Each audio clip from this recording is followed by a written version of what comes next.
I'd like to go back to the leader's role. What are some of the most common mistakes that you've seen leaders make in the time of crisis that are things we should watch to avoid? The bunker mentality is, not to use a military term, but I will. I've had experiences with leaders when the going gets tough and they just put their head in the sand and don't want to talk to the media. They don't want to talk to the fans because they're being criticized. They're, too thin-skinned about something. And my whole thing has been, I've always preached about explain the method to your madness. Like, be out there, be proactive. And to something Kurt said about little wins, one of the ways that you can have these little wins, so when you do have a crisis, is build that credibility with your audiences well ahead of any crisis, so establish that trust so that people give you the benefit of the doubt when something does go wrong, that the organization is seen as an organization with good intent that always tries to do the right thing. That doesn't mean they always get it right, but at least they're trying and they really have the interest of the organization at heart. And I sometimes think when leaders have a tendency to kind of go underground when there's a bad situation. We had a situation where a player was accused of sexual assault. It was a very murky situation. And, I got a call at midnight and I wanted to, and the reporter was going to break the story. And I was like, give us 5 hours to understand what's going on here. And we'll sit down and we'll work with you on the story.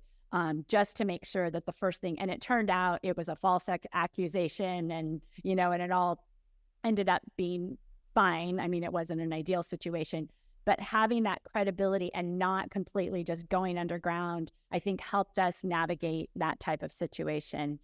So that would be, and then also bringing your not because I have a personal interest in this, but bringing your comms person in at the beginning, understanding what are all the pitfalls, what is what's your exposure here, and having that person joined at the hip with the CEO and if there's a lawyer or whoever's involved to make sure that they're in at the beginning so they can anticipate how the public or how your customers or how your employees are going to react to whatever situation is going to happen.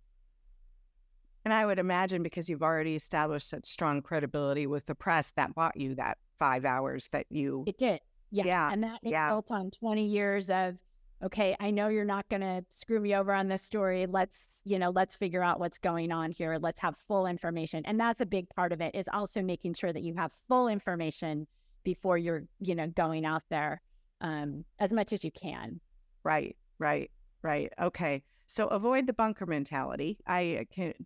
Certainly that's something you want to avoid. Anything you want to add, Kurt? Just say I would go back to building that relationship, just like Staci did with the press and just like I did with the press and the other stakeholders. A lot of times, in good times, the leader will want to engage employees. They'll want to engage stakeholders that might be able to affect their bottom line with budget or with shareholders. A lot of times they still don't want to interact with the press. I can't stress enough, they've got to build a relationship with the press as well. Staci and I carry a lot of credibility with those folks working with them day in, day out. And if we have to engage on their behalf, that works for a very short period of time. But when the big event happens or the uncertain event happens, doesn't even have to be a full-fledged crisis, the lack of leader presence, the lack of a message from that person is in and of itself a message. Mm-hmm. And it's the wrong one. And so it doesn't matter whether they have to engage employees in the middle of a crisis or the press. If they don't make their presence known, that's a message. It's not one they're looking to send. So they have to understand that messages, not just a bunker mentality, but just this willingness to not engage and not build relationships. We have a great question here. Lonnie Smith, do you have comments about crisis management in multi-generational workforce that include boomers, Gen X, millennials, Gen Z, etc.? Well, I think you have different vehicles for communicating with the various generations, and we certainly have that at the Giants. We had every different generation. I also think, there's, the younger generations has a much higher expectation of what information they should be able to be told.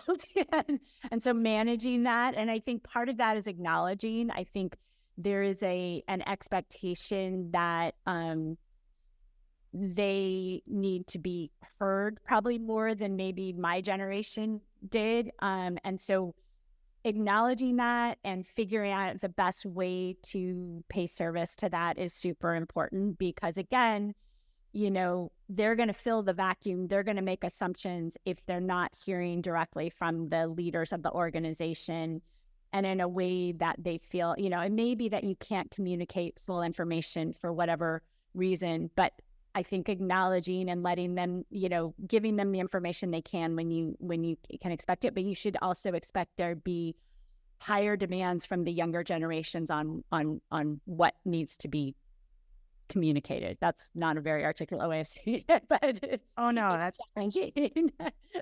absolutely. And finding a way for them to have a voice